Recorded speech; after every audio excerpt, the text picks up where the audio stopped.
Knock, knock. Oh, hi, Patricia. I thought I'd come in for that performance evaluation. Okay, you're 10 minutes early.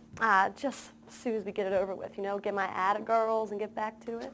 Okay, sure, absolutely. And there are lots of things, positive things for us to talk about. I like positive. But there are also improvements to be made. I've gotten some complaints. Complaints? What kind of complaints? About your attitude. What about it?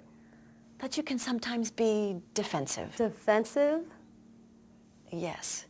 I'm not defensive. Sure, I'm a straight shooter, but that's what my customers like about me. Well, apparently not everyone. But do you have items along those lines with you?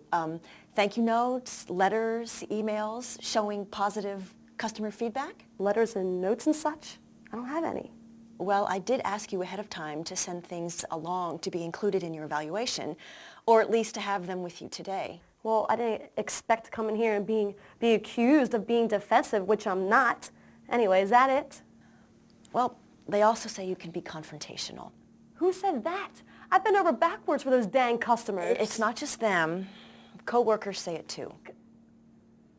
Why won't they just say it to my face? What's the deal with all this sneaking around? Patricia, just take it easy.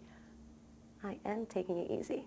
Why would you tell me to take it easy when I am? Next you'll be telling me to stop being defensive, which I'm not. Look, it's just that at the least little criticism or perceived criticism, you seem ready to punch somebody in the nose. Where did you get that from? Have I hit anybody? Because you know it, believe me, people would remember that.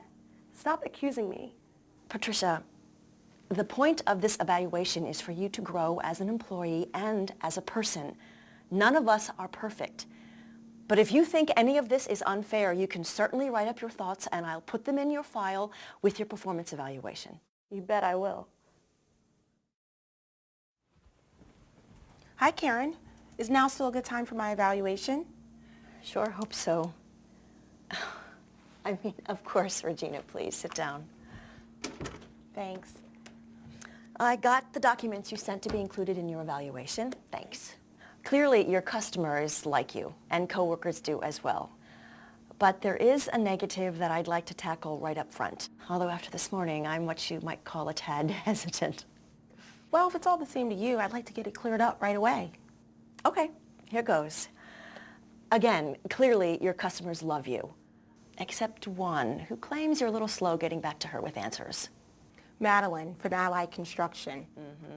On 3 occasions, she requested detailed quotes on fairly elaborate orders, which I provided next day, which you can see from these printed emails. She has a habit of opening her emails on her BlackBerry, but if the attachment's too big, she'll save it for later. And then she forgets. Exactly. But she's not the sort to admit a mistake, so when her boss wanted to know why the quotes were late, she threw you under the bus. Well, 2 buses, counting you. Oh, I used to love clients like that. Well, now there's only one other area of concern. A coworker has accused you on several occasions of accusing her of being defensive. It was twice, and she is defensive, but I can do better. I'll work on it. Okay. Now, let's move on. As you know, there are several criteria that we evaluate on. What advice would you give Patricia regarding her behavior and conversation with Karen? What can Patricia do in the future to improve her performance? Did Karen handle the situation appropriately? Why or why not? Was Regina's response appropriate? Why or why not?